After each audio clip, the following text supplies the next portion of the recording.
शुरू करती हूँ अल्लाह के बाबरकत नाम से जो दिलों के बेत बेहतर जानती हैं। हज़रत सलमान अलैहिस्सलाम नहर के किनारे बैठे हुए थे। इनकी निगाह एक चींटी पर पड़ी जो गेहूं का एक दाना लेकर नहर की तरफ जा रही थी। हज़रत सलमान अलैहिस्सलाम इसको बहुत गौर से देखने लगे। जब चींटी पानी के करीब पहुंची तो अचानक एक मेंढक ने अपना सर पानी से निकाला और अपना मुंह खोला तो ये चींटी अपने दाने के साथ इसके मुंह में चली गई। मेंढक पानी में दाखिल हो गया और पानी में बहुत देर तक रहा। सलमान अलैहिस्सलाम इसको बहुत गौर से देखते रहे। ज़रा सी देर में मेंढक पानी से निकला और अपना मुंह खोला तो चींटी बाहर निकली।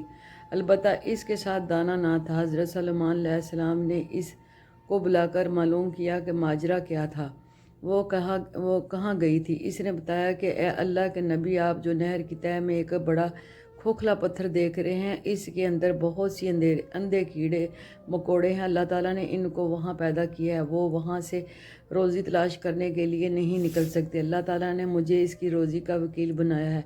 मैं इसकी रोज़ी को उठा कर ले जाती हूँ और अल्लाह ने इस मेंढक को मेरे लिए मसखर किया है ताकि वो मुझे ले जाए। इसके मुँह में होने की वजह से मुझे पानी नुकसान नहीं पहुँचाता।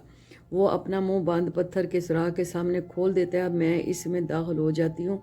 जब मैं इसकी रोज़ी इस तक पहुँचाकर पत्थर के सुराख से इसके मुंह तक आती हूँ तो मेंढक मुझे मुंह से बाहर निकाल देता है। हज़रत सलमान अलैहिस्सलाम ने कहा, क्या तूने इन कीड़ों की तस्बीह सुनी है?